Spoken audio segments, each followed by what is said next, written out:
ஹரிநாராயண துரித நிவாரண பரமானந்த சதாசிவ சங்கர. ஓம் அனுமந்தாய வித்மகே வாயு புத்திராய தீமகே தன்னோ மாருதி பிரச்சோத்யாத். பட்டீஸ்வரம் ஸ்ரீ விஷ்ணு துர்கையே போற்றி. நாளென் செய்யும் வினிதானன் செய்யும் இனி நாடி வந்த கோலென் செய்யும் கொடுங்கூற்றின் செய்யும் குமரேசர் இரு தாளும் சிலம்பும் சதங்கையும் தண்டையும் சண்முகம் தோளும் கடம்பும் எனக்கு முன்னே வந்து தோன்றினே. உலகெங்கிலும் வாழ்ந்து கொண்டிருக்கும் ஸ்ரீராம் ஆஸ்ட்ரோ யூடியூப் சேனல் நேயர்களுக்கு டாக்டர் சைதை ராஜாவின் அன்பான வணக்கங்கள். நாம் இப்பொழுது இந்த எபிசோடில் வார ராசி பலன்களை பார்க்க போகிறோம். ஆகஸ்ட் 3 முதல் 9ஆம் தேதி வரைக்கும் உள்ளிட்ட நாட்களுக்கு கிரகங்கள் எப்பேற்பட்ட பலனை ஒவ்வொரு ராசிக்கும் வழங்கப் போகிறது என்பதை பார்க்கலாம் வாங்க. அதற்கு முன் எங்களுடைய சேனலை பார்த்து கொண்டிருக்கும் அன்பர்கள் இதுவரைக்கும் சப்ஸ்கிரைப் செய்யாதவர்கள் சப்ஸ்கிரைப் செய்து கொள்ளும்படி கேட்டுக்கொள்கிறோம்.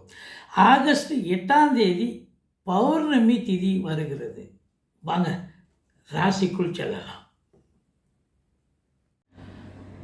மகர ராசி அன்பர்களுக்கு வணக்கம். மகர ராசி காலபுருஷனுக்கு 10வது ராசி. சனி பகவான் ஆட்சி பெறும் வீடு. இதில் என்னென்ன நட்சத்திரங்கள் இருக்குது அப்படின்னு பார்த்தீங்கன்னா, உத்திராடம் 2, 3, 4 பாதங்கள், திருவோணம்,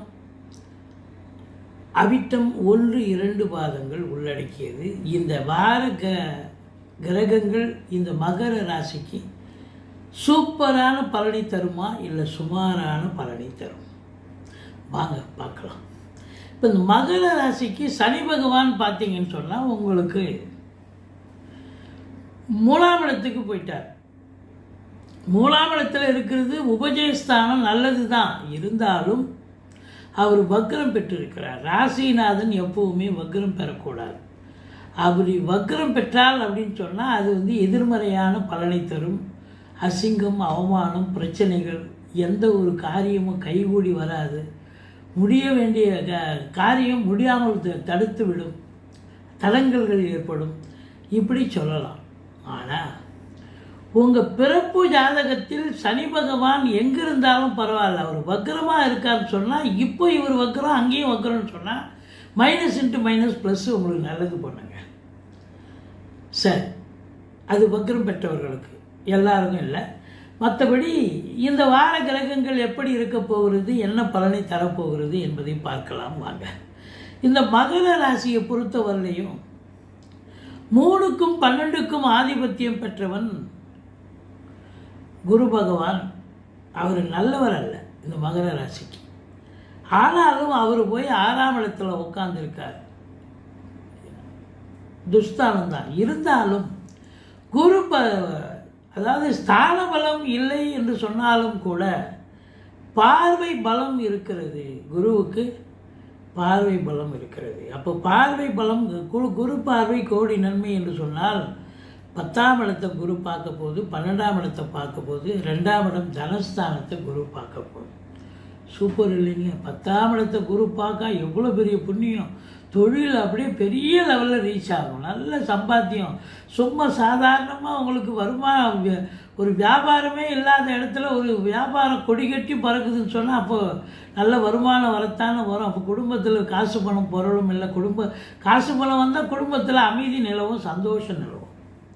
அப்போ குரு பார்க்க கோடி. என்ன தான் 7 சனி நடந்தாலும், அதாவது 7 சனி நடக்கலை, உபஜயஸ்தானம் 3ஆம் இடத்துக்கு போயிட்டார். ஆனால் அவர் வக்ரம் பெற்று இருக்கிறதால முன்மீட்டு பலனை தருவார். 7 சனி, அதாவது பாத சனி நடப்பதாக ஒரு ஐதீகம். கெடு பலனை தர வேண்டும் என்பது ஒரு ஐதீகம்.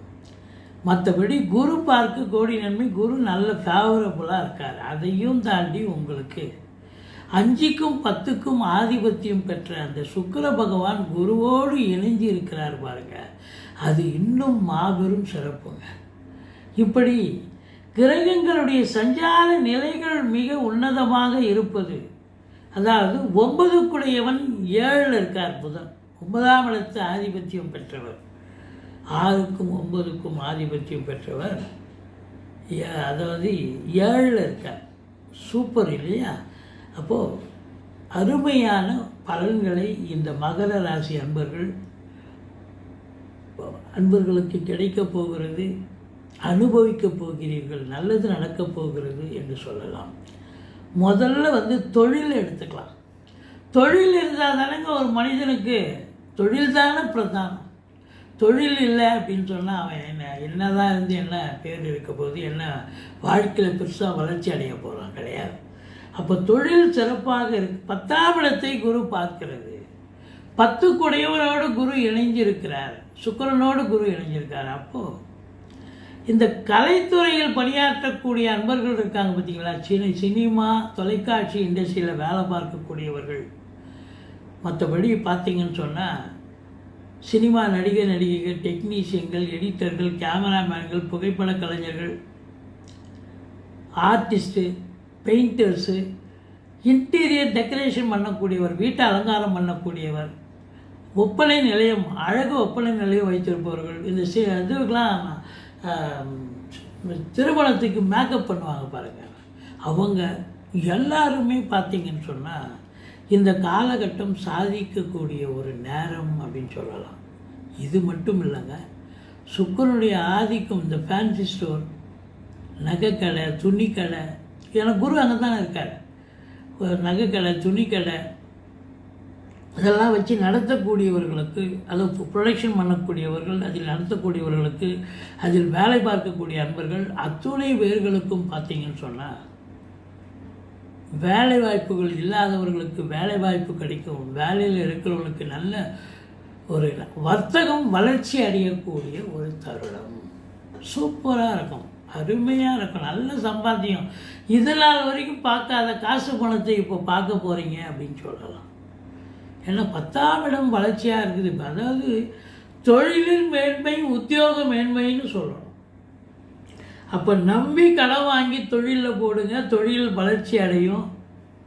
இது மட்டுமல்ல, உங்களுக்கு ஒரு கூடுதலாக இன்னொரு பிரான்ச்சு கூட ஓப்பன் பண்ணலாம். ஓப்பன் பண்ணிங்கன்னு சொன்னால் இன்னும் நல்ல சிறப்பாகவே இருப்பீங்க. இன்புட் இருந்தால் அவுட்புட் இருக்குதானுங்க இருக்கும். இப்போ 10ஆம் இடத்தை குரு பார்க்காத எல்லாருக்குமா 10ஆம் இடத்தை குரு பார்க்குது, எல்லாரும் தொழில் பண்ணுறாங்க, சம்பாதிக்கிறாங்க. ஆனால் பார்க்குறவங்களுக்கு இன்னும் ஃபோக்கஸ் பண்ண மாதிரி இன்னும் அதிகமான கூடுதல் லாபத்தை பெறக்கூடிய காலகட்டம். குரு தனகாரகன், தனத்தை கொடுப்பார், பணத்தை கொடுப்பார், பொருளை கொடுப்பார், நகையை கொடுப்பார், எல்லாத்தையும் கொடுப்பார். குரு கொடுத்தா யாருங்க தடுக்க முடியும்? குரு பார்வையே அற்புதங்க. எந்த கிரகத்தோட சேர்ந்தாலும் சரி, பார்த்தாலும் சரி, அந்த மேன்மையான ஒரு காலம் அப்படின்னு சொல்லலாம். இப்போ 10ஆம் இடத்தை குரு பார்க்குதுன்னா, இப்போ 2ஆம் இடத்துல குரு பார்வை இருக்குது. அங்கே ராகு உட்காந்துருக்காரு. 2ல் ராகு இருந்தால் மைனஸுங்க.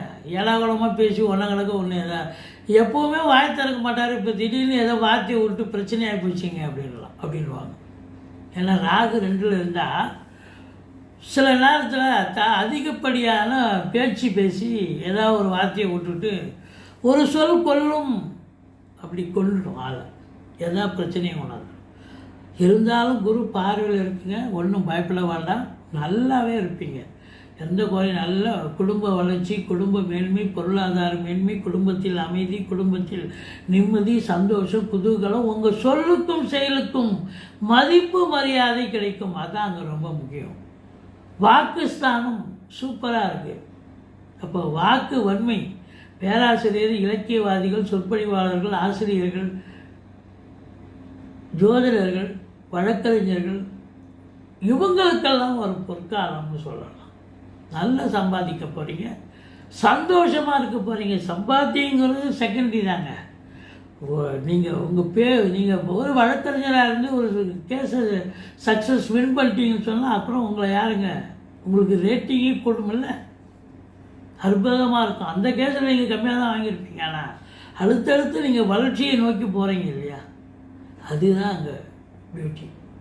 அப்போது இந்த 2ஆம் இடம் குடும்பஸ்தானத்தில் அமைதி, நிம்மதி, குடும்பத்தில் சுப நிகழ்ச்சிகள் நடத்துவதற்கான அமைப்புகள் இருக்கும். இதனால் வரைக்கும் தள்ளி போட்டிருக்கோம். ஏதாவது ஒரு நல்ல நிகழ்ச்சி பண்ணணுங்க அப்படின்னு தள்ளி போட்டிருப்பீங்க.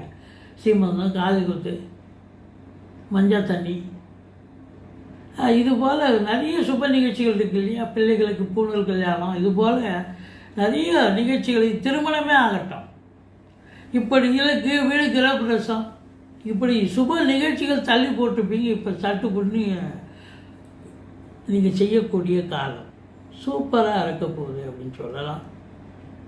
இருந்த போதிலும் இந்த 8ஆம் இடத்தில் கேது இருக்குது. 2 ராகு இருக்கும்போது 8ல் கேது இருப்பார்ல.